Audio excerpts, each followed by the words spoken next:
Oh my God. G'day everyone, and welcome to episode 7 of the Battleforge Gaming Podcast. I am Background Mike, and as always, I'm joined by BFG Justin.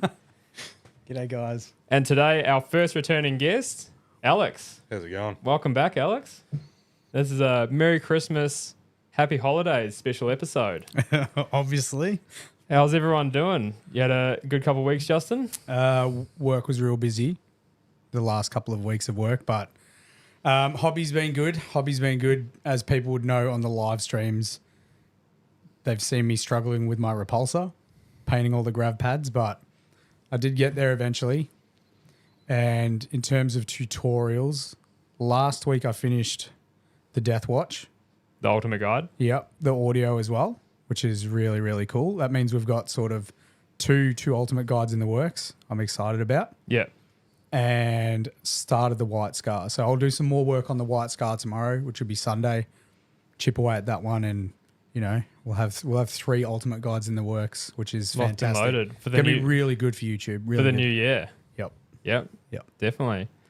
And Aleks, you've been busy. It's been a few weeks since we've seen you. Yeah, been flat out with work and smashing out some hobby. Yep. Yeah, so still working on that Black Legion. Yeah, smashing it. Yeah. Where are you at with that now? I've just done a couple of Forge Fiends, but currently just working on a small family, 5-man squad of Terminators. Yeah. So you had those Forge Fiends, which was a pretty big task. They're all done now. Yeah, batch painting was a pain in the ass, but Do you think it actually helped you paint them quicker? So I think with batch painting, what I've found is you will tend to apply the paint quicker because you're using the same colors over and over and that repetition. But in terms of your motivation, do you think you would have painted them faster if you did them individual, like the day you finished and started? Because you would have painted them faster overall the time spent on them. yeah. But was the motivation still there throughout the process? I'll put the brushes down a bit and worked on something else because there was a bit of hobby burnout with it. This is what I mean. So doing the single models can keep that motivation, I guess, there a little bit. Yeah. But you will overall paint your models with less time if you're doing batch painting. Yeah. So. Is it in such a way that if you painted one Forge Fiend by itself first, you'd probably still need a break between the second Forge Fiend anyway. So you're probably going to be breaking it up anyway. Like, would you roll straight from one Forge Fiend to the next if you weren't batch painting them anyway? Probably not. I'd need to put a random project in the way just so I wouldn't get sick of painting Forge Fiend after Forge Fiend after Forge Fiend. Yeah. And what's your go-to project for breaking up something like that? Generally terrain. Okay. If I'm getting hobby burnout, I'll move on to something that's just, I'm going to paint a random building or something that I'm planning for a small display piece or something. Is that, I was about to say, is that for like a gaming board that you use, or is that just like display pieces? Oh, it'll just be random terrain that I'm like, oh, that looks cool, I'd like to paint it up, and it'll get pushed to the side once it's done. Yeah, cool. Do you have a little spot for all your finished terrain pieces? I do, and it's a recycling bin. What are you talking about? You throw your terrain out that you paint? No, because it's just something to break the pallet up. Some of the terrain I don't throw out, like the galvanic servo holders I did. Other terrain I just literally burn myself out on dry brushing, so to speak. We just got to bring them in. We're going to be doing battle reports, my guy. Yeah, I think we'd have a home for them, Yeah, for sure. definitely, for sure. Recycle them at Battleforge Gaming. That's it. I believe I've recycled a bit of battle. I've got heaps of terrain and a lot of unbuilt terrain as well. So it is something we're going to be looking at doing in the future. It's a ton of work. Like, it's an absolute ton of work. Unless you get that stuff outsourced, commissioned, very difficult to do if it's just like a handful of people working on it. But it is something we want to look into doing for sure. Yeah, definitely on the cards for 2024, I think. It's a big year, but I'd say, okay, we'll aim 2024. I think we'll be closer to 2025. But we'll see how things go. We might get the terrain master onto things. That's it, yeah. Maybe.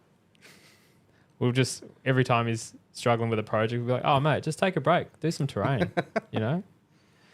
What have you been painting? Good yeah. sir? Yeah, so I just picked up my new Admech Codex. Yeah. I got that. I got Have one. you flicked through it yet? Nah. Still I in the shrink wrap? just got it a couple hours ago, and I picked up one unit of the Scatros, the Stilt Boys. My They're men. Plasterer boys. They're men. Stilt men. The Plasterer boys. The plasterers, yeah. Sidonian plasterers. That's right.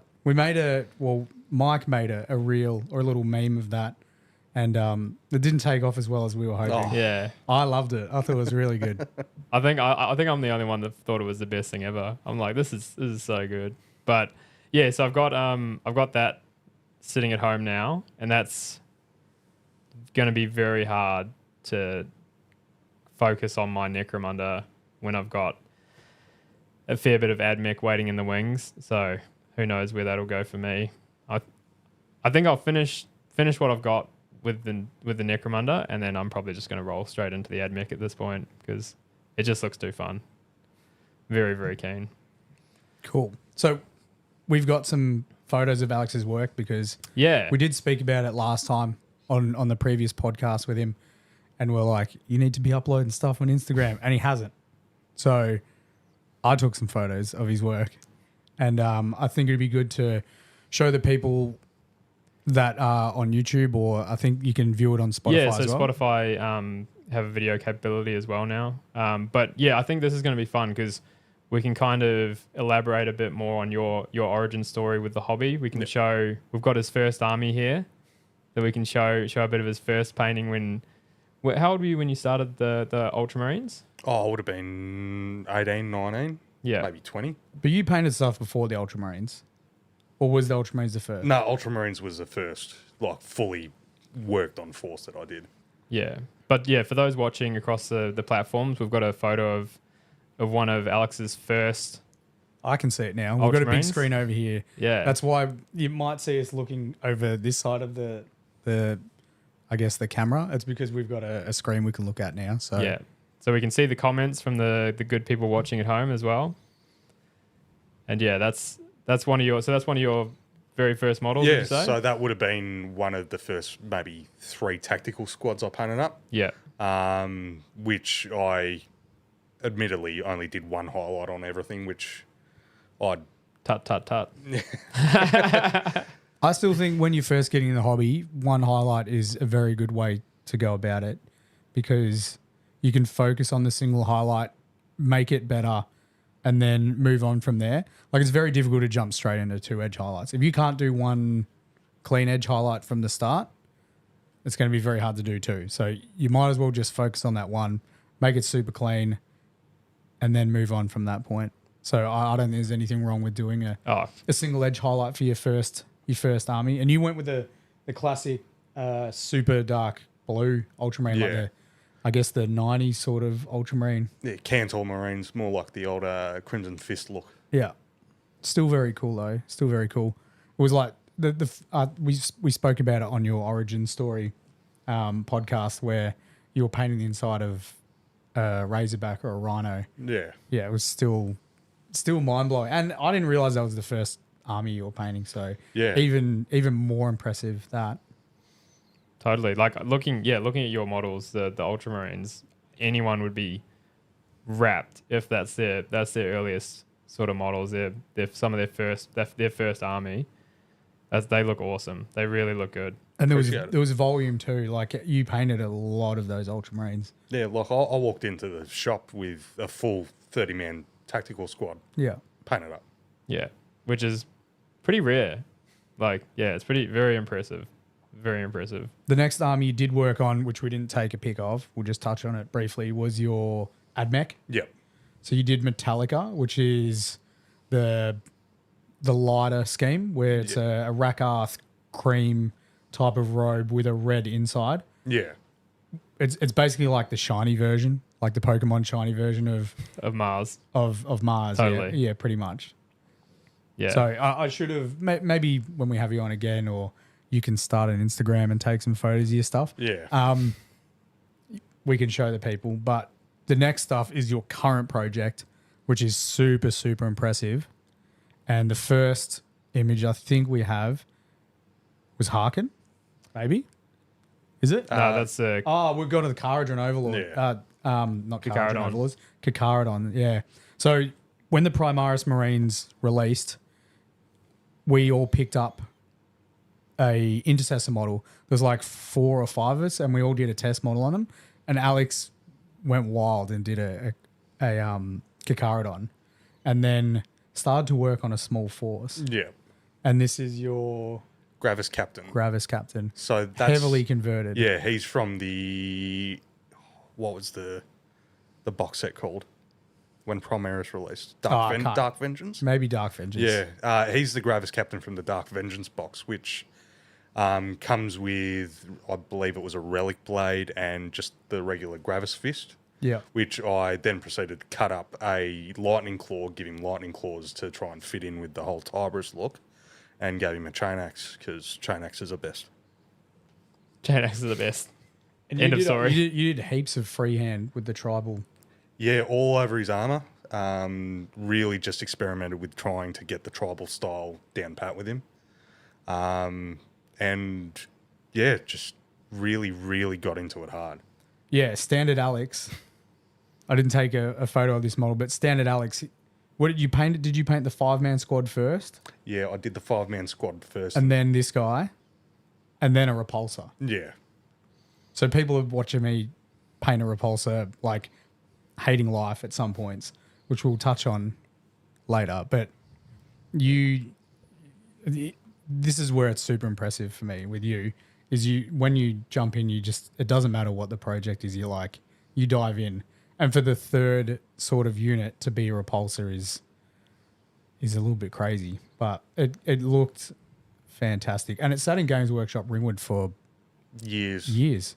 This little squad of a repulsor, 5 guys, and a Gravis Captain, and even that in a cabinet, like 3 units, looked impressive.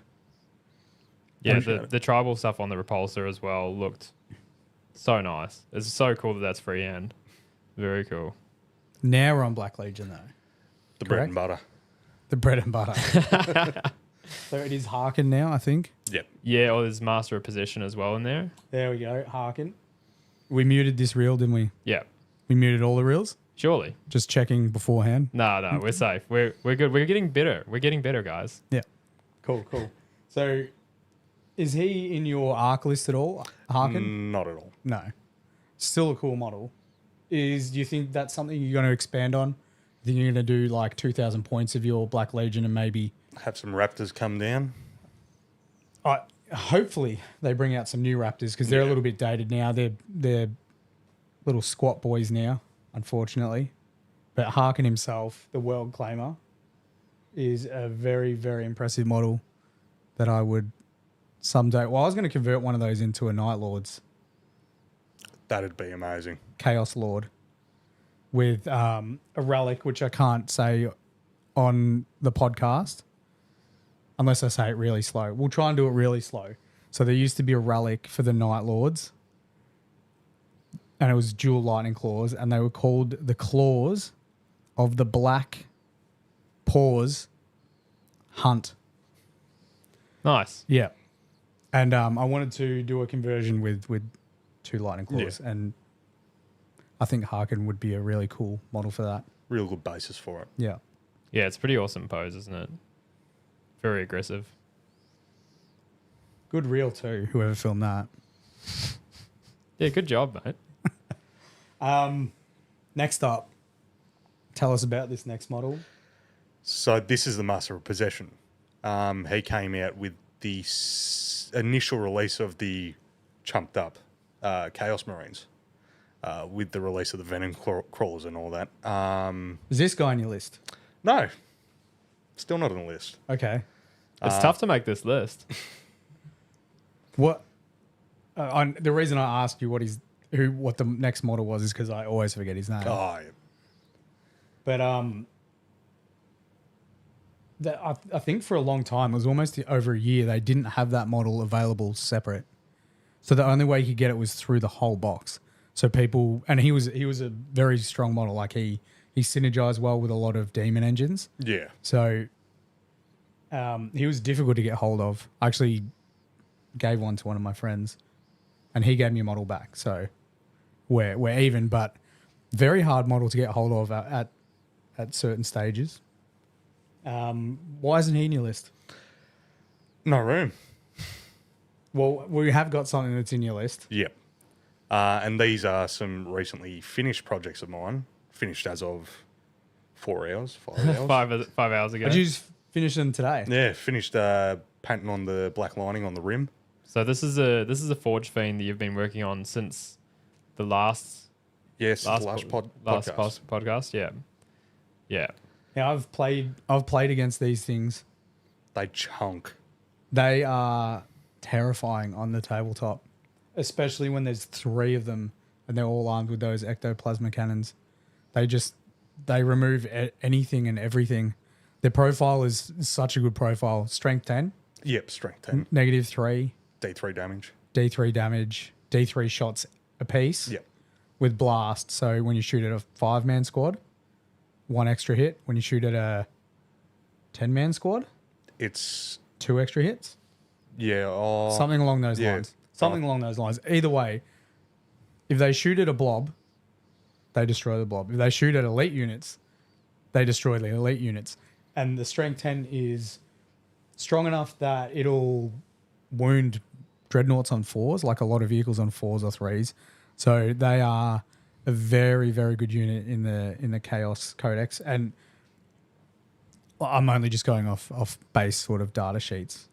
But I'm sure there's ways you could synergize like marks of chaos and characters around them to make them even stronger. Oh, absolutely. Like instant take mark of Nurgle. Just so you get that stealth bonus with the stratagem. So stealth is -1 hit? -1 to hit outside of 12? Either way. Yeah. Harder to hit Forged Fiends is a good thing. Do they get sustained hits somehow? Yeah, with Dark Pacts. So if you take a leadership test during your turn, you get a Dark Pact, regardless of what the leadership test is. If you fail the leadership test, it is D3 mortal wounds. Mortal wounds, yeah. So they become even better with the sheer amount of shots they have with sustained hits. So anyone looking at Chaos that wants an extremely flexible unit, That's the one. they're good. How many points are they, do you know? Oh, I wouldn't know off the top of my head. Maybe someone in chat can find out. But they're in the list. They are. That's 3 for of them. sure. There's 3 of them and they're scary. They are actually scary. That is scary. They look awesome. You did an amazing job painting that one, mate. Like Appreciate it. they look really good, and the reel shows them off pretty nice as well. So good job there, Justin. Good camera work. Yeah. It's all warp magic. It's all warp magic. Beautiful. So that pretty much catches us up to date. You've had a successful few weeks. Yeah. What's next on the table for you? The 5-man Terminator squad, finishing those boys off. Yeah. Batch painting them again. Yep. Yeah. This time not with a crazy amount of detail. Yeah. At least. Yeah. Bit easier going than Oh, much easier. Much easier. yeah. When's Abaddon? Right at the end. So we've got the 3 Forged Fiends, they're finished. Yep. The Terminators are on the go. There's a Hellbrute. No, not anymore. Lord Discordant. Yep, Lord Discordant, which I've already got painted up. And Abaddon. And a tech Warpsmith. Warpsmith. Very, very elite army. Can you target the Warpsmith if he's near vehicles? Or he gets lone operative? He gets line operative. Such a good rule. It's a tough list to verse. It is an actual tough list to verse. Are you saving Abaddon for last because you're excited and looking forward to painting that, or not? I'm saving him for last so that I can spend the most amount of time that I need to get him up to a point where I'm happy with how he looks. Nice. Awesome. Fantastic. Well, that pretty much brings us into the main chunk of our podcast, I think. So this is going to be round 2 of our must-know tips. So something that we've been thinking of since episode 2. We wanted to cover any other little points we might have missed to help out people who are just getting into the hobby, those that have been around for a few years and, might have missed some easy tips to make their life a little bit. Yeah, I think this is probably aimed a little bit more at beginners and intermediate. It's Totally. probably a little bit more advanced, but there's beginners could easily use these tips as well, which are going to be tough to think off the top of our head. We might just go over a few of the ones we did in the previous episode. If people want to watch that, it was episode 2. Yeah, episode 2 with Mark. Yeah. So we went over basics of stuff like getting lamps for your like adequate light, wet pallets, especially if you're in Australia, good quality brushes because they do help out immensely. And we elaborate on all this type of stuff and why you should get it. A few building tips, I think. Yeah. Yep. Paint handles, even the BFG patented paint handles. The blue tack, poster tack, sticky tack. Yeah. All the good stuff. Yeah. So my first one, I think,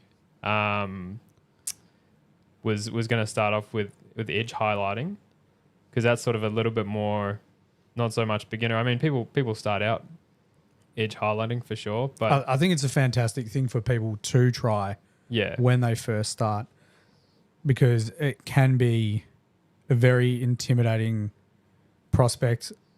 Maybe once you've started painting a little bit, maybe having if you have no expectations, maybe. I guess almost like some ignorance when it comes. Ignorance is bliss, like not knowing about edge highlights, and you sort of just jump in.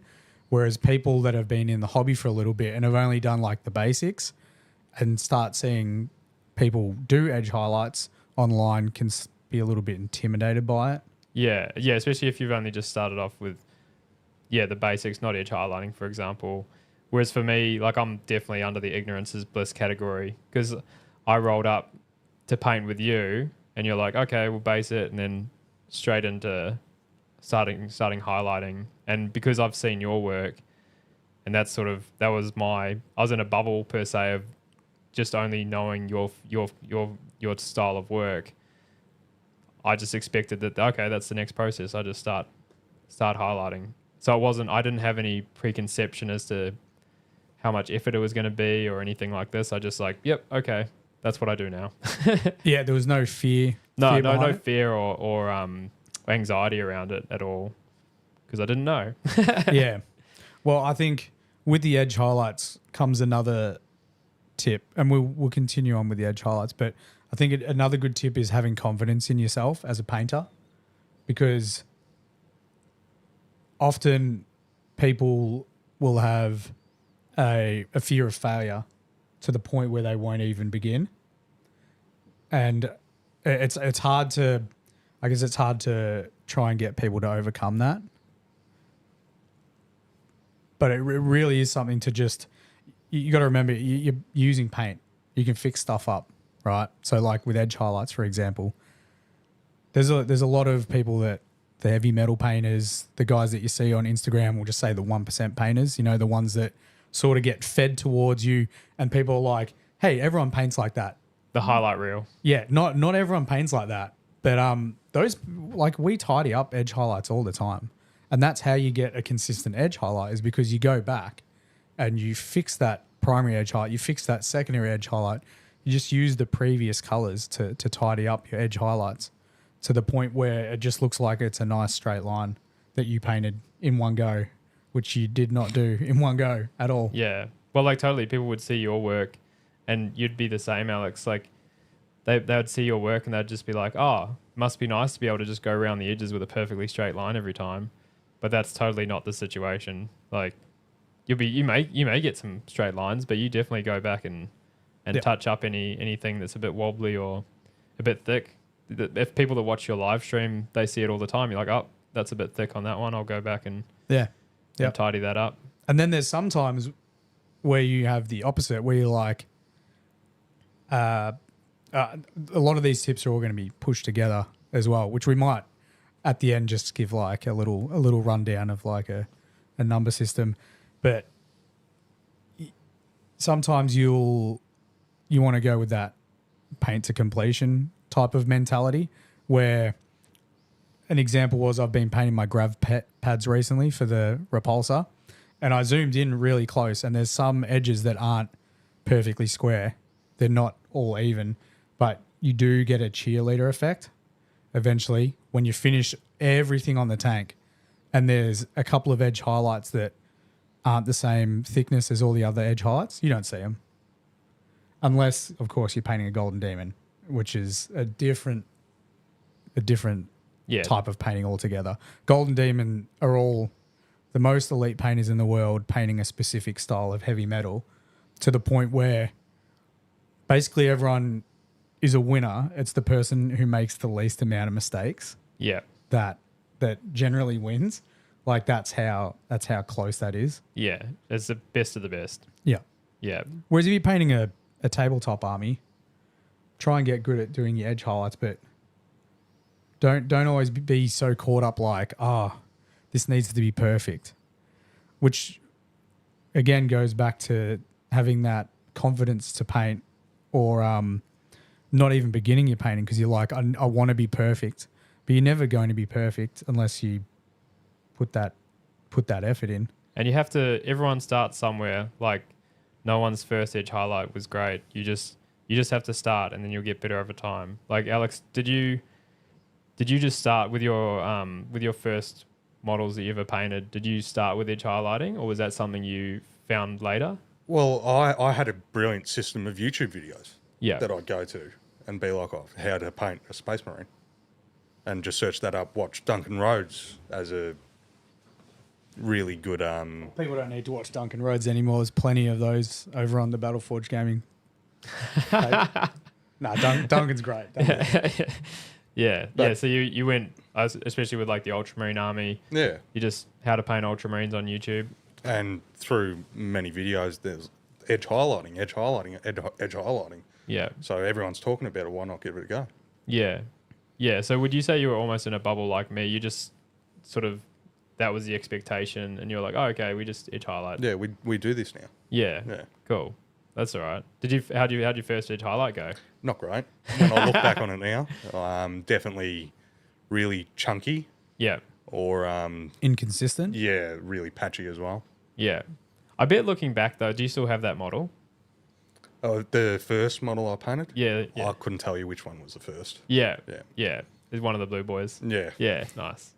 I mean, yeah, looking back, I reckon every painter that's been painting for a few years, I know you've said you wish you had the first model you painted. Yeah, for sure. I regret that. Like, I get asked so many times, what was your first model? And I can only ever show them a model that I painted a year into my hobby. Yeah. With the help of this book right here. From Games Workshop. Yeah, it's not a BFG plug right now. It's not a BFG plug. It's a Games Workshop plug. Please sponsor us. So this How to Paint Citadel Miniatures book came with a DVD, which I watched. I think it was Adam Troke was the guy that was narrating the DVD.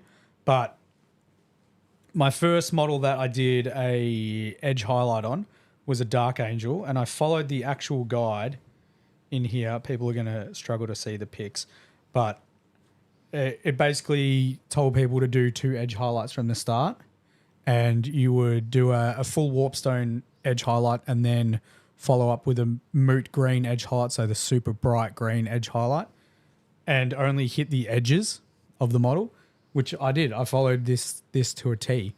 And at that point of when I was trying to improve as a hobbyist, I don't know whether I didn't go to visit YouTube to find tutorials or they just weren't overly existent. I'll keep that up there for Games Workshop.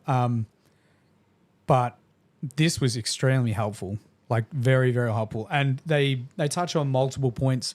They talk about some Tyranids in here. So they go through the smaller bugs, so like the Termagants, and then they go up to the Warriors and then I think Morlock, and they suggest that people just do the typical feathering of the carapace, but less detail on the smaller bugs. So when you get the big bugs, you start doing more detail. You add like extra highlights on the feathering, and then you keep the smaller guys super basic because you're going to paint like 60, 90, 100. Yeah. Like you're going to paint a lot of those small little bugs. And I suppose you can take that idea and put it across all your armies if you're wanting to paint at a certain speed. Like you could paint intercessors with 1 edge highlight and then you could paint your heroes with 2 edge highlights. And it'd be far more obvious on Space Marines, but it could still work. Like it could still work, and you can always go back and do a second edge highlight on them. So Yeah. it was a fantastic book. Like that's what got me wanting to do heavy metal, and this was. It wasn't even teaching how the heavy metal guys do it. They was just teaching basic edge highlight stuff. So Yeah. How far into your hobby journey were you anxious at all to start edge highlighting? Were you keen? no. I think as a person, I wouldn't say I'm a perfectionist, but if I jump into a hobby or a sport or anything, I want to be good at it. I don't have to be the best, but I want to be really, really good at it. And I knew that it was something I just had to try. And maybe the Dark Angel wasn't my first edge highlighter model. I think I might have done some Tau with edge highlights, but again, like Aleks, mine were inconsistent. They were a little bit chunky, and it was just like, it's something you need to work on. It was 12 years ago. Yeah. So it's the thing that people don't often think about, how long it takes to get good at edge highlights. And there are people that have painted for like a year and they're already doing fantastic edge highlights. They're out there. Yeah. But they put the work in. There's only one way to do it, and that's to put paint on the model. Don't be one of the people that's so afraid to paint your models and constantly says, I'm going to save that hero until I'm a better painter. I'm going to save that army in particular. I'm going to start that army when I'm a better painter, because I've heard multiple people say the same thing and they haven't painted that hero yet. They haven't painted that army yet, and it's been years. So you got to jump in at some point. Just jump in. And you can always buy new models. You can always strip new models, and it's probably a little bit of ignorance. I know that finances can come into it, but what, you're just gonna have that model sit there grey forever? You gotta put some paint on it. Yeah, and you're obviously saving that model because you want to do a good job on it. So it means you like that model in particular. So when you do go to paint it, if you do it sooner rather than later, you'll probably be more motivated to paint. You might even paint more often just because you're painting a model that you like. So I think, don't hold off on painting something just because you want to be better. You'll be a better painter by painting it. Yep, for sure. Definitely. Yep. And when you are painting, paint to completion, like we said before. Don't paint for perfection, paint for completion. This is something we've discussed with me personally. Yeah, we have. And I think what you need to do is finish your model off, and then you can really analyze the areas you want to work on. Don't work on the whole thing all at once, because that is really hard. That is very hard to do. Look at it, look at your model and be like, cool, the things I need to work on is being cleaner with my paint. Some of my black from my bolt gun has got on the power armor of my Marine, or like the under armor on the back of the leg isn't as tidy as it should be. Tidy all that stuff up. It makes a huge difference that people generally don't think it does, but it makes a massive, massive difference. If you separate all your colors and they're exactly where they need to be, like a coloring book, just take your time, tidy it up, and pick other points you need to work on. You might need to work on your edge highlights, and that goes hand in hand with tidying up where you're blocking in all your colors, because you can tidy up your edge highlights at the same time. So just pick like 3 things you need to improve on.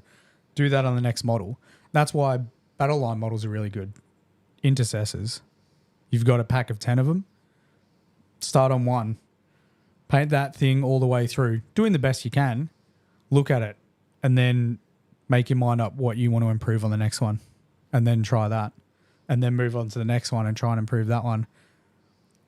And I almost guarantee if you do that from Intercessor number 1 to Intercessor number 10, they'll be completely different models. Yeah. As someone that paints large forces Alex, do you subscribe to the paint to completion sort of mentality? Like you understand that you may not get everything perfect every time, but you sort of keep going through to make sure you finish that model at some point? Oh, absolutely. There's very few projects that I'd sit there and go, I can't physically finish this model. Yeah. But yeah, like I need to get the model done. Sure, there won't be everything to the certain points I would be happy with, but it's hard getting to that point. Yeah. I think to clarify on the painting to completion, it's not so much like you're bashing out a 3-color based army for a tournament. We're not talking about that. We're talking about completing a model, like putting the transfers on it, doing the edge highlights, doing all the details, like if they've got purity seals, if they've got little scrolls on them, like paint it to completion, and then do your analysis of your model. If you're just wanting to do a 3 colors based army for a tournament, that's a different chat. Yeah. Yeah, I think the way I look at it is like I could keep going over, because I'm still learning to paint and things like that. I could go over and over on the same model and never really finish that model because I'm still trying to improve my edge highlight, my first edge highlight, my second edge highlight, what have you, even just cleaner base coating and stuff like that. But I'll never ever have a usable army with that mentality. Like I do have to, okay, this is as good as I can paint right now. Move on to the next step, keep progressing that model, finish that model, and by the end of that model, I will have learned a few things. I'll know what to do better next time. Move on to the next model. Yeah, well, doing edge highlights themselves and doing a tidy up, 2 different steps. You improve at edge highlights by doing more edge highlights. You don't necessarily improve at edge highlights by doing a tidy up afterwards. Yeah. If that makes sense. Like you just want to keep doing edge highlight after edge highlight. And then you'll end up doing less tidy up that way. Yeah.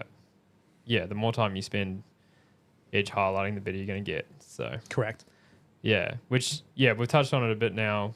The tidy up stage, like don't be afraid to go back, tidy up your edge highlights. Is that something you do with your painting? Oh, often. Yeah. Yeah. Often I find, oh crap, I've brushed over a non-metallic part with the metallic paint. So you find yourself either quickly going back with a wet brush trying to tidy that up, Yeah. or just having a reblock in the panel. Yeah. Yeah, and it just happens. Doesn't matter how long you've been painting. There might be some wizards out there that can do it perfectly every time, but I don't know. I haven't seen them yet. No. Well, I think that's a good point to make with it takes as long as it takes. Don't be caught up with how long it takes someone else to paint a model. You could ask a question and be like, hey man, how long does it take you to paint an intercessor? And I tell people it takes me 17 hours to do an intercessor, and people are like, whoa, that's crazy. But it's like, that's just how long it takes me to paint it, right? Don't be caught up with how long other people take. There could be someone that paints to my quality that does it quicker. Could be someone that paints my quality that takes longer. Yeah, everyone's individual as an artist, as a hobbyist. Don't be caught up with how long it takes someone else. Just take your time. And yeah, it takes as long as it takes. I think the reason we sort of highlighted this topic for this podcast as well is you've had a few people approach you through your social media and they're saying, thanks to watching your live streams and watching you paint, it's actually given me the courage to try my first edge highlighting and try and step up their personal painting, Yep. which I think is just so great and should really be commended, to have that mentality and be like, yep, I'm going to try something out of my comfort zone for the first time ever. Yeah, I think I can't remember his name, but received a message yesterday. And he was like, I've been in the hobby for 20 years and I haven't really done any serious edge highlighting. And he's like, and now I'm jumping in because I've been watching your stuff. So it's quite humbling. It's quite That's humbling. fantastic. And do you have any tips for those starting out highlighting for the first time? Like, I remember the first one you taught me was how you brace your arms on something Yeah, when for you're going sure. into highlight. So the steadier you can make your hand, the better your edge highlights are going to be. And people may get. I don't know if people haven't seen other people paint, but I've seen people paint with their, and this is for people watching the video. I've seen people paint with their arms out here like this, just not balanced on anything, and like So holding them floating in front of just themselves. holding and floating in front of you like this and painting, and you tend to move around a lot. Even I move around a lot like that. There's no real way to stabilize that. So when I'm painting at my desk, I actually rest both my forearms on my table and I lean forwards, and that's where I get a heap of like being steady, because you think if you've got weight against your forearm here, there's not really anything moving. Like you're not moving all the way from your shoulder to your elbow. Like you're braced against a table like that. The only thing that's moving is your wrist and your hand. And then I put both my hands together when I'm painting. So it's another point of contact. Oh, you actually rest one hand on the other. Yeah, sometimes it'd be a finger on another finger, but my hands a lot of the time will touch. So it'd be two forearms on a table and then hands touching. And if I'm painting off stream and I'm doing my tutorials, I'll even put my elbow into my thigh. So it's elbow on my thigh, forearm onto a table, hands together, which means there's 3 points of contact on something else. And that means you're likely to be way more stable. Well, you're going to be steadier, aren't you? Yeah. Is there any other tips that you thought of from your highlighting that people might not already know, or even Alex yourself? Do you brace yourself when you're painting? Yeah, I brace. I can tell you right now, I don't have the best posture while I'm doing so, because I'm not working on a desk per se. I've got my legs up and I'm bracing against my thighs, pretty similar to how Judd was doing. Yeah. But not necessarily in terms of bracing, but in terms of getting better. Edge highlighting inside armor panels and trying to not do edge highlights against the hard surfaces. It's a good way to practice to get straight lines just by doing. Using the tip of your brush for the edge highlight as opposed to the edge of your brush. Yeah. Because you can use the edge for the edges, which is fantastic. You get this nice, consistent, super thin edge highlight, which is really cool when you're at the point that you can do a really thin edge highlight with the tip of your brush. When you can't do the highlight with the tip of your brush, you'll have inconsistent edge highlights because you'll have this super thin edge highlight on one edge, and then you'll have to do like the inset of something, and it won't be as consistent. Which I wouldn't let that put me off. Like use the edge of the brush where you use the edge of the brush, but like you said, learning to use the tip in a stroke for your edge highlight is the hard one. Yeah. Yeah, because I have seen people recommending the style where you use the flat side of the brush, I guess you would say, not the point. Yep. And you're sort of just brushing it against that hard edge. But then for first edge highlights, you're not going to do that anyway, would you? Well, you could, but you won't be able to hit every edge. And if you're doing heavy metal, you want to be doing every edge of the model. Yeah. I found, for me, the way I got better was there were certain edges on a Space Marine that I felt more comfortable doing. And it was sort of, and I'd say it on the stream all the time, a good place to start is the little booty plate on an intercessor. So turn the model around and he's got the two plates that hang over his butt, the armor plates. They're really, really good areas to start practicing your edge highlights because they aren't super long. And then the legs have some really nice areas to edge highlight because there's like it's actually got one of the longest edges on a Space Marine down the I guess the calf of the Marine, and then there's some curved edges on that as well. So Space Marines are just fantastic for getting better at edge highlights. There is some other armies like Tau are very good, but Space Marines have got lots of curves on them as well, which will just help you improve. Yeah. Absolutely. But the shoulder pads are rough. Shoulder pads are still some of the areas I don't like to do are the shoulder pads and backpacks. They can get hate a backpack. Just because of the arcs? It must be. It must be. Yeah. I just Yeah. don't like painting backpacks. Yeah. No, I know that about you already. Yep. Or grav pads. The other... Yeah. No, you love grab pads. You paint them all the time. Yeah, I have for the last 7 days on stream. Yeah, so the other technique I remember you teaching me was one where you've got all your forearms braced and everything like that. And then when you're going to do really fine details like eyes or something like that, you're almost moving the brush in like a stroke pattern before you're actually touching the model. And you're just bringing that closer and closer, inching it closer each time until the brush tip actually hits the point that you want. Yep. And then you can move it away. Yep. That keeps a sharp line, an accurate line. Yeah, and you generally only want to do that in vertical strokes. So you're basically almost doing like a flicking motion, a very small flicking motion in vertical, up and down. You don't want to be doing sideways. You probably won't have a successful edge highlight that way or detail that way. But when I paint eyes, that's what I do. I do a constant flicking motion in a vertical, and I'll turn the head so I can get at the eye in a comfortable position. And you want to be moving the brush and the paint before you make contact, as opposed to trying to be as still as possible, touching the model and then doing your stroke to fill the eye. Stabbing the tip of the brush into the model first, then Yep. dragging the highlight or the detail. Yeah. Yeah, you're already moving the brush, and it's just a light stroke of the brush tip on the model. Yeah, that's my edge highlighting ones that I remember. You got any other ones, Alex? Just make sure your paint doesn't dry out while you're doing it. Okay, yeah. Quite often I find while I'm painting, I'm edge highlighting for a very long time. So the paint drying out on the brush, like if you're not washing the brush, reapplying wet paint to the brush, you can really stuff yourself around trying to edge highlight. Yeah.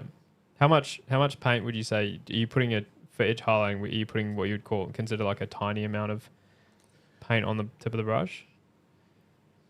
Yeah, I would probably only fill maybe a third of the brush with the paint.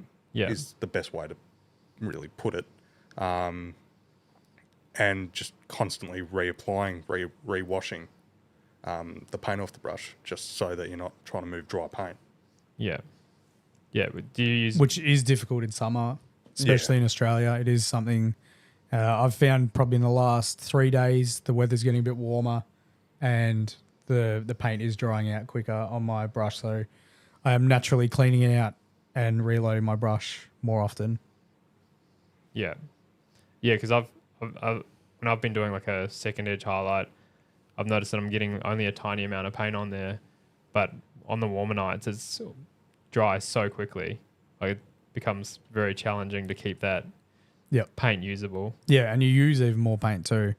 Like you end up loading your wet palette up more often because of the fact that your paint's actually drying out on the wet palette quicker, even with a hydrated sponge underneath. How much do you thin your paints when you're moving into that edge highlighting process? Very minimal, personally. If I'm doing a 3-step edge highlight, the first edge highlight, the thickest one, will have a little bit of water in it. But when I get to that final edge highlight, there's very little. It can vary, it depends on the weather. I'll add water if I need to add water, but more often than not, there's very, very little water. And that's because I want a nice solid edge highlight and I don't want to have to go back. Whereas if you thin it, you might have to go back and do a second edge highlight, which over the top. It's just going over the same area is can make a model take longer than you want it to. And this is for painting armies, right? This isn't for doing a display model or entering a painting competition. If you're entering a painting competition, you just take as long as you take. And if you need to go back over that edge highlight, you go back over that edge highlight. But I'm trying to paint a 2,000 point Blood Angel army. So yeah, anyway. And I already take long enough. Yeah, speed painter you are not. No. No, that's awesome. I think that's pretty much it for what I know about edge highlighting. I'm sure you boys know a bit more than me. No, I think we've pretty much covered it Yeah. No. It's just having that confidence to dive in and do it. Just if there is a model you're painting Space Marines, right? You're painting Dark Angels. And you're like, I want to get better so I can paint the line. Just get some intercessors, practice on intercessors, and improve at that. Like, you can always get more intercessors, especially from starter boxes. People get rid of intercessors every day. I like intercessors in my list, but yeah, you should be able to find them pretty easy. So just practice on intercessors, and then you can get to the point where you're like, all right, I'm confident enough to take on the line. Yeah. Yeah. It's all a process. Yeah. I think the moral of the story is, just don't be afraid to start something new. Start edge highlighting your models. Yeah. Don't have so much fear of failure that you never start. Try and overcome that. And the smaller intro models can help you with that for sure. Absolutely. Yeah. Another one. So moving on from edge highlighting, I think we've done pretty well there. Covered a few points that hopefully people finish with a dot highlight as well. That'll make your edge highlights pop. Huge. Even if you're doing one, for sure. Okay. Dot highlights. I held off on it for a long time. It's like, why would I do that? And then I did my Blood Angel test model and I put dot edge highlights on it, and I'm like, that makes a massive difference. That makes a massive difference. And now that's why you see all my ultimate guides have dot edge highlights. There's some areas which I won't do it, but so I won't do it on a vehicle. I won't do dot edge highlights on impulsors, repulsors.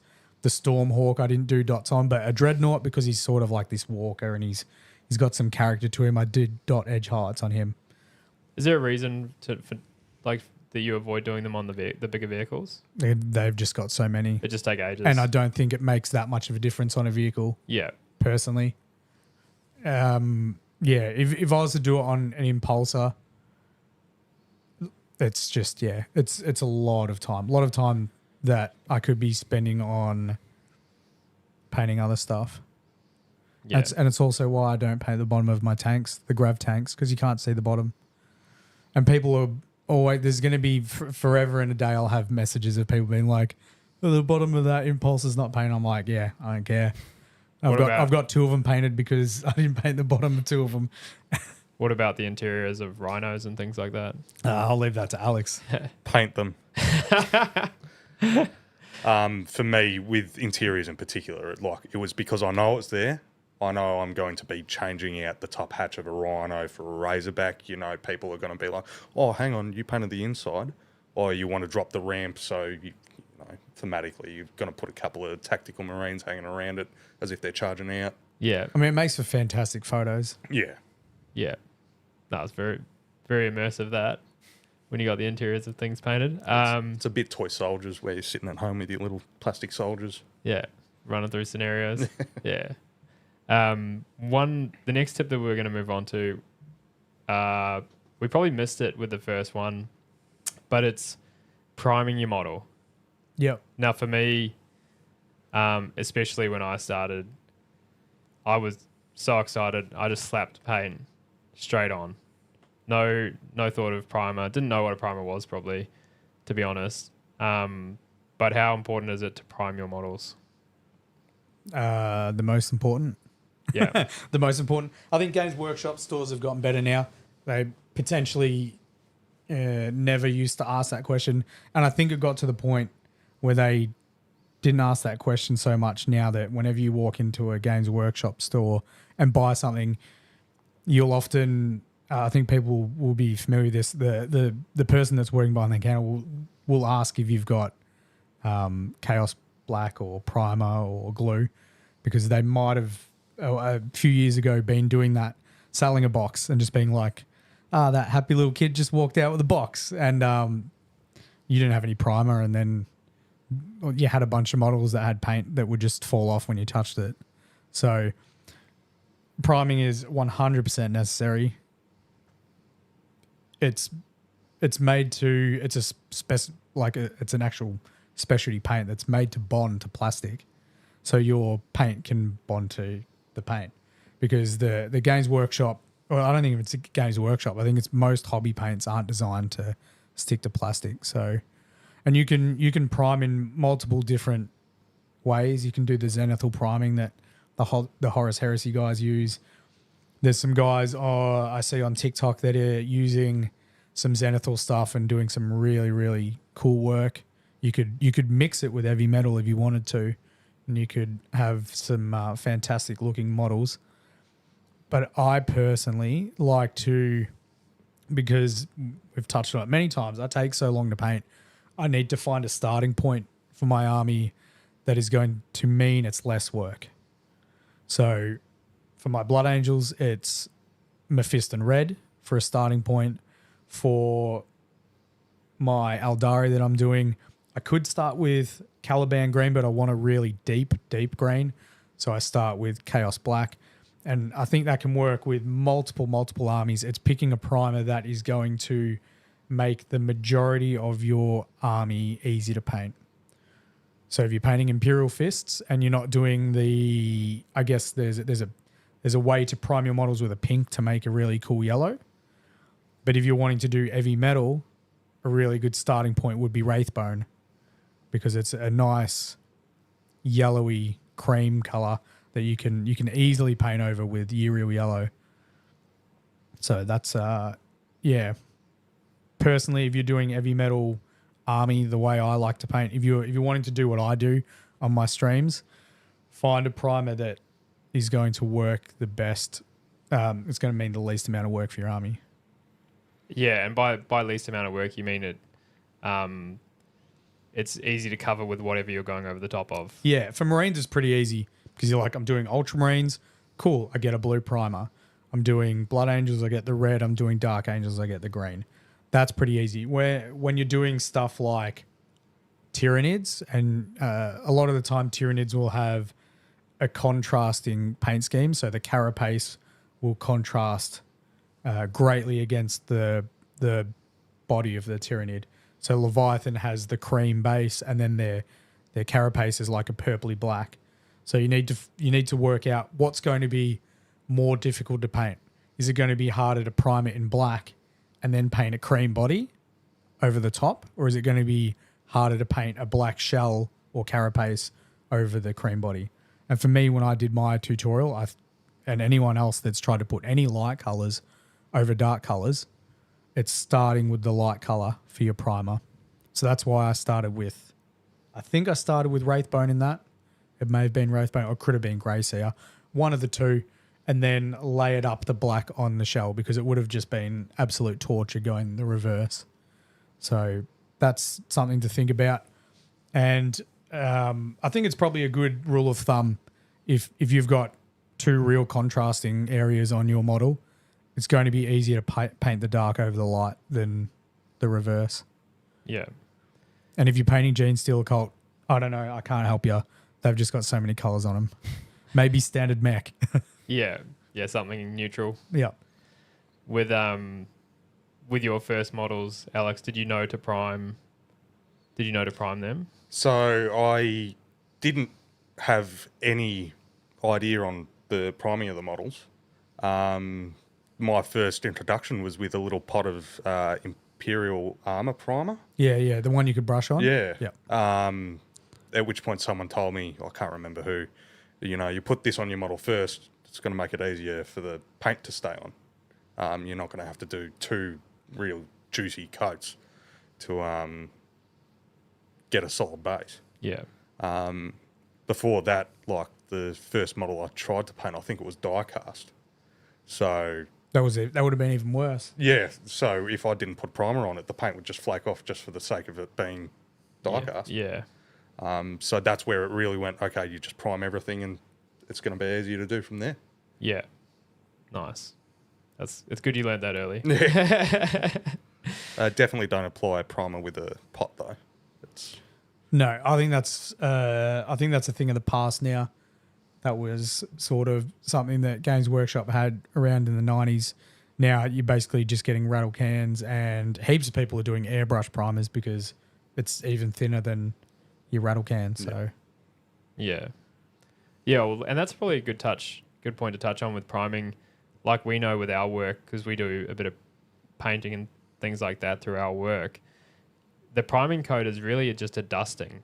Correct. You don't need a solid coat. It's really just a dusting. You don't want to add any more thickness to your model than you have to. So it's really just that adhesion layer.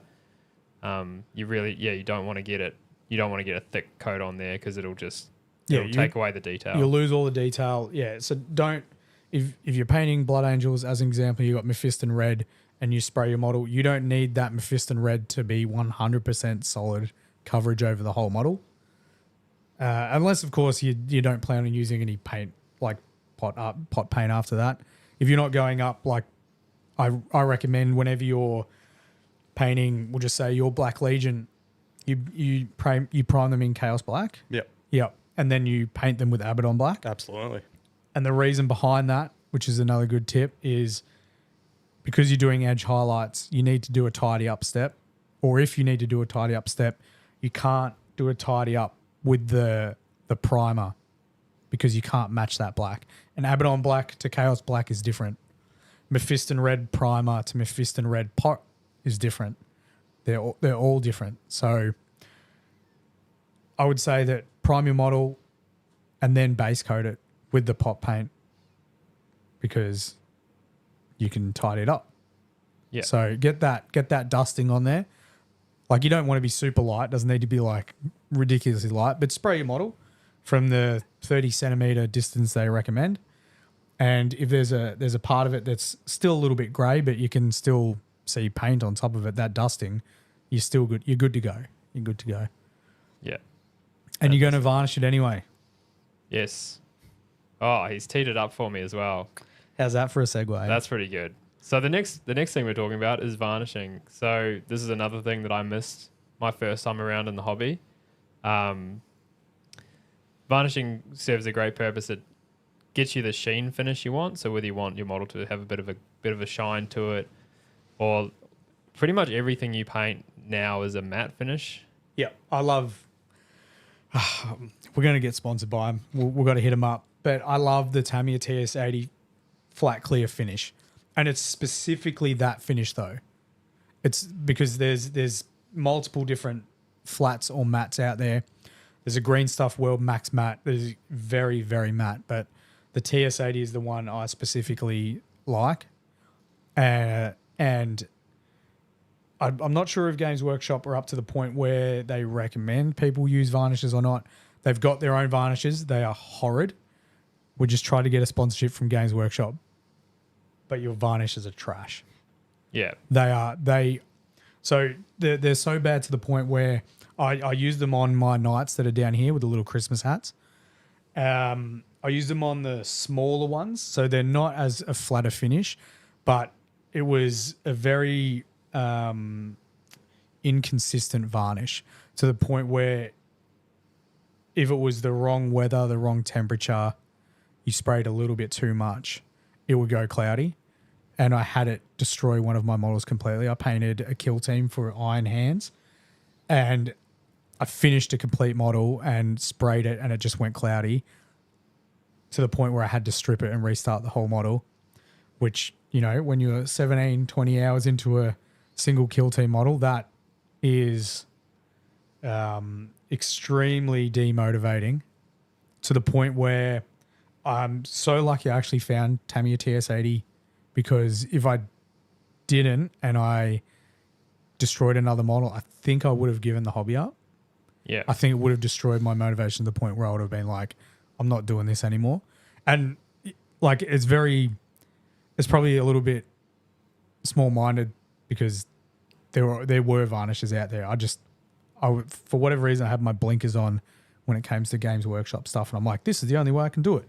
And I still, to an extent, have that mentality because I still use a lot of Citadel, but I have branched out with some Liquitex products and I do have some Vallejo paints. So that was a very long-winded answer of yes. I do varnish all my models with the Tamiya. Yeah. What's your go-to? The same Tamiya rattle can. Yeah. After all the non-metallic coats are done, going over with that. It's magic. Yeah. It's magic in a can. Really is. Fantastic. But this is what you're saying. So I do the same thing. it's probably good for pushing your control with a brush. You finish all the non-metallic stuff. You put your transfers on. You varnish it. And then you go back and you do metallics. And I always chat about him. He's in chat right now, probably. Tiny. He must be, surely. You always get messages saying it's varnish time, because I get excited for varnish time as well, because you know that you're nearing completion. And yeah, if you were to varnish over your metallics with a flat, you're gonna wreck those metallics for sure. But you could use satin. Here's the thing: you could use a satin, and it will benefit. You could just paint your whole model and then use a satin, and it'd be fine for the metallics and the regular colors. Probably wouldn't recommend using a gloss unless you want to try something wild. Out there. You want to try something out there. You want to do some sort of Tyranids that's like a alien xenomorph that's like super shiny and glossy. Then yeah, maybe go down that route. But I'm not that experimental. I'll stick in my lane. Yeah. So what you guys are saying is complete the model. The varnish then ties in all of those standard paints, so they all look uniform, and then once you've varnished it, you can do the metallics after that, because they have that shinier. They're meant to be shinier. They're metallics. Yeah. And the good thing about the varnish is if you're doing a shade or a wash over your entire model, and some areas you'll find will dry a little bit glossy depending on the shade or the wash or the ink you're using, just because of maybe you haven't mixed it up or you've applied a bit too much in one area. That varnish will bring everything back to the same finish. And there's just something about the Tamiya that's magic. It just tidy up in a can. It for whatever reason fixes those areas to the point where it looks really, really good. And I don't know about if you do it, but when I'm painting my models, I'll prep for the area that's going to have metallic. So if it's going to be a lead belcher area on a bolt gun, I will paint standard mech grey there. And most of the time, if I'm painting a gold, I'll put down XV88, because it gives me a good starting point for my metallic. And I generally only have to do one layer of it. So if I've got some like armor trim that's gold, paint an XV88, finish the model, varnish it, and then do retributor armor over the top, and it'll cover in one go as opposed to two. And the same happens with the lead belcher, but it's also a little bit of a fail-safe, because if there's an area that's a little bit tricky to get to and you can't reach it with your brush, you've already got the XV88 in there, and it's very difficult to see that you haven't painted that area anyway. I did wonder about that, because I saw you using XV88, and I wondered what the reasons were behind that. So it's kind of like a fail-safe, as well as being a good starting point for the metallics. Yeah, it's a little bit of a backup plan, because when you're doing it's very, I wouldn't say it's very difficult. You can tidy up after your varnish when you're doing your metallics. Like you said, if you make a mistake, I do the same thing. If I've spread too much metallic in an area, I'll quickly, and this is the thing, this is where the brush liquor stuff comes from, I'll lick all the paint off my brush. Serious here. And it's acrylic, so it's okay. Don't do it with oil-based paints. But I'll lick all the paint off my brush, and I will like try and remove the paint that I've put on an area I don't want it on. And I find that quicker than cleaning off my brush and then going back to it, because I can continually lick that paint off my brush and come back with a clean brush and keep removing that paint. Yeah. But that doesn't happen that often. You try to be careful with the metallics. I do try and be very, very careful with my metallics. Yep. Yeah. Well, they cover really well, don't they? They cover most metallic. Well, yeah. You don't want a thinner metallic. Often, they recommend that you don't even use it on a wet palette, but I do. Yeah. You don't want to thin them unless you're doing stuff like if you're doing glazes and stuff, then you will. But if you're just doing like a base coat, I wouldn't worry about thinning it unless it's a hot day. If it's a hot day, you probably need to put a little bit of water in it, but metallics will separate. And that's why they recommend you don't really thin them. Yeah. Nice one.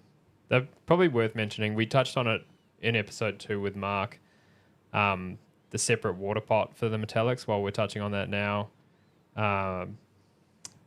Necessity. Yeah. Necessity. 100% necessity. Get two water pots. It's just to protect your future projects, isn't it? Or like you're painting later on so that you don't end up with metallic flakes all through a model that you're just trying to base coat or something like that. Yeah, and it will happen. Like there'll be some colors that you won't pick it up on, but if you're painting Black Legion and you've got like a nice black base coat, you'll see that there's small metallic flecks through it. 100%. Yeah. And it's easy to just keep two separate water pots and clean them regularly. Do it every single hobby session. And that will help your brushes last longer as well. I think we spoke about that. Clean water. Definitely. Yeah. Definitely clean water between different colours as well. You do them in between colours. I generally do it if I'm going to a light colour. Yeah. So if I've been painting a lot of my red and then I'm like, cool, I'm going to do purity seals that are lighter, then I will. Okay, so I didn't know this one. So this is cleaning out between colours. Even like, do you do every colour, would you say, or just like? I do now religiously, but that's just because of a bad experience when I was painting Metallica, where a couple of them have some pink robes on the outside. Well, this is the point. The lighter colours, Yeah. you won't generally have an issue if let's just say you got a cloudy, like creamy white water pot because you've been painting with that, then you go to red, you'll be pretty good. But if you go the other way and you're painting red, and then you're going to the cream robes. Gotcha. I don't know why I thought that. For some reason, don't put your red undies in the wash with your whites. Gotcha. Good tip. I'll have to remember that one. Well, that's exactly what happened to Alex. Yeah. Except with his robes on his Metallica. Yeah. Probably the undies too, but they were pink to begin with. yeah. Yeah, for sure. No, so that's a good one for everyone out there because I thought the paint pots were like safety. I was like, it's just in the water. The brush won't pick that up, surely. But it makes a lot of sense for the really light colors, definitely. Yeah, I think that's pretty much covered me. You had you mentioned future proofing before off stream. Off stream I did, and you did a little bit just before. We've made some tutorials that have received equally as much positive feedback as equally as much negative feedback. They're polarizing, I think we say. It's polarizing magnet tutorials. Yeah. I like to magnetize armies now, and this isn't everything. It'll be small stuff like sergeants or captains, models that can change their war gear, and you can change that war gear with the kit. If it means you need to buy multiple kits, then I'll consider doing a magnetizing. And it's just due, finances. I don't want to buy like 3 kits just so I can customize like one guy. Yeah, just so that's down the track. Unless it's a really cool guy. But yeah, magnetizing my armies to have different war gears. This current edition, war gear does not have a point cost. You just put the best stuff on.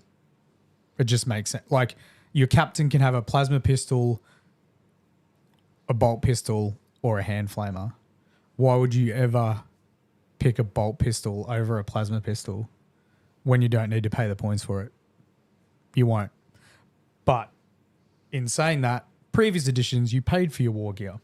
So it was 5 points for a plasma pistol. Now, when you're building your list, you may not have had that 5 points for your captain. And it may not have been a necessity. You might have a smash captain, with a big thunderhammer. He's made for combat. You don't really care if he's got a plasma pistol on him or not. So you don't need that extra 5 points on him. So future-proofing your army not only for future editions where points might come back for war gear, which I think they will, but future-proofing units as well. So what I mean by future-proofing units is if you've got some units that can have multiple options. I'm trying to think of one that you could potentially do. I can't think of one off the top of my head, but let's just say 1 edition combi weapons are really good on Terminators for Chaos. They're like really, really good. And you want to have combi weapons on all your Chaos Terminators. But the next edition, Storm Bolters are really good. Magnetizing those means that you've got 1 unit and you can switch your weapons and you don't need to paint more of them. So future-proofing is meaning you're painting less as well. Yeah. That's future-proofing. That's future-proofing. Have you done much magnetizing with your armies? Not really. I tend to make my armies obsolete with each edition, it seems to be. Like even my Forge Fiends, I've glued them all in place. Like that's a plan. They're that way for me, but that's just the way I am. Yeah. There's some great tutorials online if you ever need them. Yeah, absolutely. Yeah, definitely. But yeah. So you haven't mucked around with magnets. Not too much. I really wish I did. Yeah. Particularly with the Metallica guys. Yeah. Like I've got a Plasma Cavalier in where I might want the arc rifle. Yeah. So to speak. Yeah. But that might be something I'll look into much more down the track when I'm not trying to just paint this list up. The Skitarii is a good example of future-proofing because when the Skitarii first came out, in a 10-man squad, you used to be able to put 3 special weapons into a unit. And the 3 special weapons could have all been the same because for a long time, people were hunting down, it's going to be tough to say, Transuronic Arquebus. People wanting 3 in a unit because they were really good. Or if you were doing the Vanguard guys, they had a shorter range weapon, so you might want to have 3 of the Plasma Cavalier on them. This edition, you can't do that. You have to have 1 Plasma in a unit. You need to have 1 arc rifle, and you can only have 1 Transuronic Arquebus. So you're future-proofing your army by, and it's very difficult to future-proof Skitarii. You have to find some very, very small magnets, which you can do for sure. But it just means less painting. Yeah. Because let's say next edition points come back. I've got my 2,000 point list I'm really, really happy with. And then I've got a plasma pistol on my jump pack captain and he can't have it. And you go to a tournament and you need to be WYSIWYG.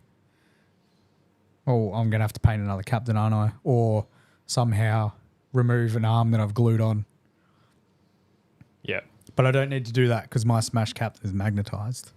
And vehicles are very easy to magnetize, and they're probably the ones that benefit the most because you can have Lehman Russes for Astra Militarum. You can have basically all the different turrets if you wanted to, and it does take some time. But think about how much time it takes to paint a whole new tank. Totally, yeah. Instead of just the front of a turret. Yeah, the amount of painting time you would be saving with vehicles would be amazing with that type of stuff. And some vehicles now you don't need to magnetize. You can push bits in. My Dreadnought has got, the Brutalis has got 2 weapons in the chest of it, which can just pull in and push out and they'll stay there. You could magnetize if you wanted to, so it's, I guess, a bit more sturdy, but some stuff you don't need to. But it's something you should look into. Check out battleforgegaming.com. No, actually on YouTube, check out Battleforge Gaming. And there is a simple tutorial there of how to do it. It's basically just a pin vise. You get a pin vise drill, 1 mil bit, 2 mil bit, 3 mil bit, and you're set. Get some little magnets. Yeah. You can find them easy on like Etsy and eBay and all types of places like that. It can go wrong if you're not careful though. I've heard you can break models trying to drill holes through them. Chaos Marines specifically, because of the way they're constructed nowadays, the back area is glued onto the other back area, so you just need to be careful. There may be a video of that on YouTube as well. There is a video, yeah. I jumped straight from a 1 to a 3.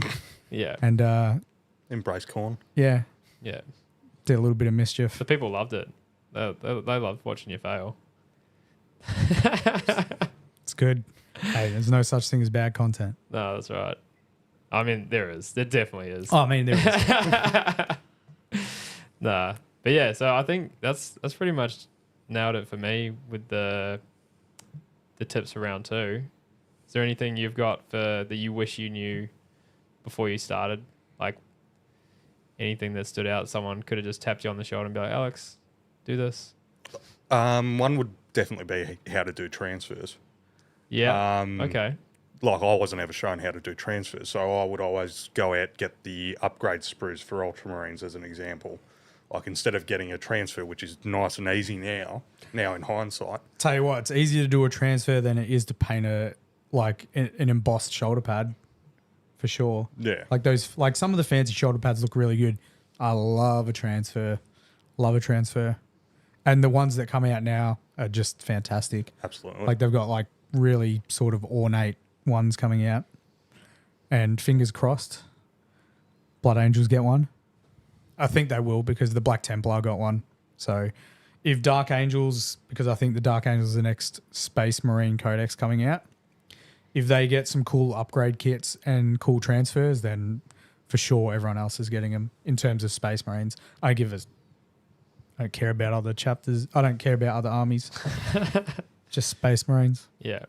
So how were you doing your transfers at that time? I wouldn't do them. Oh, okay. You Yeah. just didn't do transfers? Yeah, so the only way I Okay. would customise is brass etch Yeah. or the upgrade sprues with the upgrade shoulder pads. What's Which- brass etch? It was literally laser cut brass that you could fold onto a shoulder pad and glue it down. Was that from Games Workshop? Forge World. That was Forge World. Yeah. Oh, wow. Games Workshop had some Yeah, brass they stuff, had but some. it was like terrain with leaves for Yeah. bases and stuff like that. Yeah. Yeah. But Games Workshop used to, and this is probably something that Games Workshop need to work on. We can have a chat. We can talk about it. Just contact you. Get yourself a transfer softener. Like, I understand there's probably some sort of issue when it comes to kids and purchasing certain products and stuff like that. But the way they used to tell people to do like an Ultramarine U of splitting it in half with a knife is just diabolical. Like, it's insane. I don't know why they did that.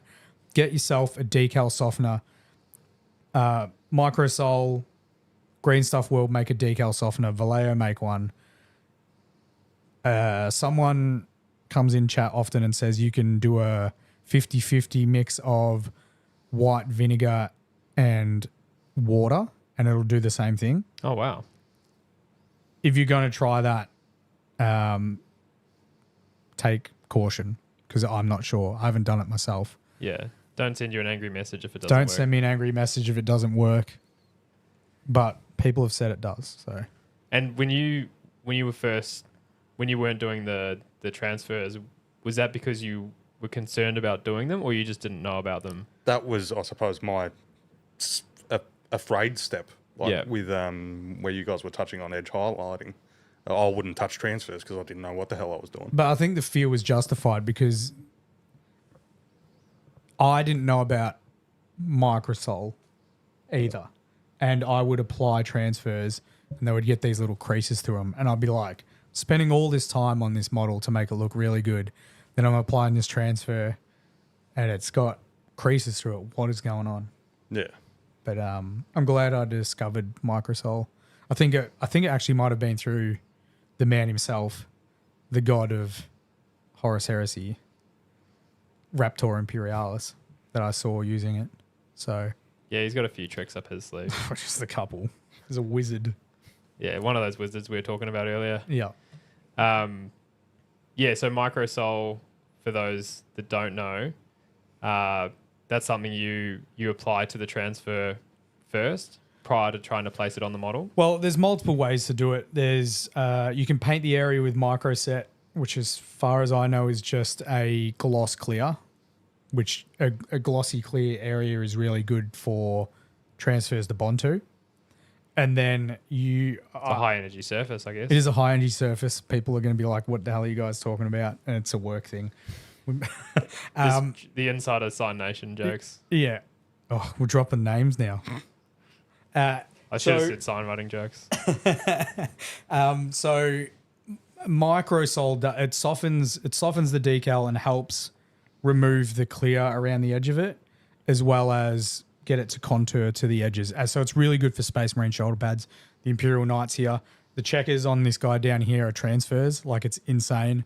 That was a flat transfer that I put there. I freaked out when I did it, but I was like, I've just got to try it. What's the worst that can happen? I'll just repaint it. So it's absolutely fantastic. How I do it is I will apply transfer to the shoulder pad of a Space Marine, and I'll let it like set and cure for a little bit so it doesn't shift around, and then I'll apply microsol to the whole inside of the shoulder pad and let it contour to the shoulder pad. And if it doesn't work the first go, I'll flood the area again with a second lot, and if it doesn't work that time, I'll do a third. And usually by the third, it's flattened out real nice. And then you come back with that sweet Tamiya TS80 flat clear, and it just brings everything together. You lose all that clear around the edge. Yeah. Yeah. Don't be afraid of transfers. They add to your model. They will complete a Space Marine. You know, you can paint a fantastic blue Ultramarine, unless he's got a U on his shoulder pad and the arrow on the other one. Like, it will add so much to your model. Squad markings, massive. Because apart from that, you've just got like a blue Marine, and that's one of my sort of pet peeves. People will see it on my stream. I'll be painting red Blood Angels, and I'll be like, I need something on that knee. I need to break all this red up. I need stuff to, you know, liven this model up, because otherwise that can look a little bit bland. Transfers, fantastic for that. Yeah, that's a fantastic tip, I think, because I completely forgot how much transfers add to completing a model, giving it character. 100%. Well, you haven't even started like applying the transfers to your ranges yet. Wait till you start putting like the little squad markings on the ranges. They just liven the models up a bunch. Yeah. You got the transfers for the metallic stuff, didn't you? No, I missed out. When I was introduced to AdMech, I missed that bandwagon altogether, unfortunately. Those limited transfer sheets, such a pain in the ass. They're so good. What was this? Games Workshop release series of limited transfer sheets. Metallica had one. Yeah. Blood Angels had one. Ultramarines had one. Dark Angels, Space Wolves. There was an Imperial Knight that came out that was part of the Freeblade game. Forget what the name is of that household, but it was not Tyrannus. I can't remember. Anyway, it was such a nice game, and they had transfers for it, but it's only a limited time. So if you didn't get them, you can't get them now. Right. And it's annoying as, like, yeah. The Blood Angel ones, I've got this bad habit of not using certain transfers because I'm like, oh, I want to save that really cool transfer for something cool. Bro, you're painting something cool right now. Put that transfer on it. Don't say, like, what do you... Yeah. I keep being... I'm like, well, that's going to be better on this, but I might not ever paint something different. You're just hoarding. I'm literally hoarding transfers. It's a real bad habit, which I've started to break. Like, I use some cool stuff on the repulsor that I'm doing right now. So... Nice one. Beautiful. Don't hoard transfers. That's another tip. Just get that last tip in there. Yeah, don't hoard transfers. Fantastic. Use the cool transfers on the cool models you're painting right now. Absolutely. Fantastic. Well, that brings us to the end of episode 7. I just want to mention thank you very much for everyone that's tuned in today, so close to Christmas. If you're enjoying what you're watching, enjoying what you're hearing, make sure you like our video, like our episode on Spotify. It helps massively for the growth of our channel, and so we can keep doing what we're doing. If you don't, I'm not going to deliver your presents. That's what's going to happen. One elf down. Yep. 2 elves down. I'm out. Yep. Nah, but Santa's going to be busy. In all seriousness, the amount of interactions we get if we get thumbs up, like, just watch the video and give us a thumbs up. Like, it's pretty easy. Some of our like percentages are down below 10%. So I'd love to see what it would be if we had a like percentage of 25% and how we get pushed. And like you said, the more interactions we get, the more love we get, the easier it is for us to do it. I love to motivate people. Everyone else motivates us. So the more you give us a thumbs up, the more you react, the more we do. The more we want to do, the more we can do. Totally. So, Totally. Thank you very much to Alex for joining us again. Thanks for having me Good back. having you back. Round 2. before you go though, what's next? Like after Arc, have you got any hobby plans?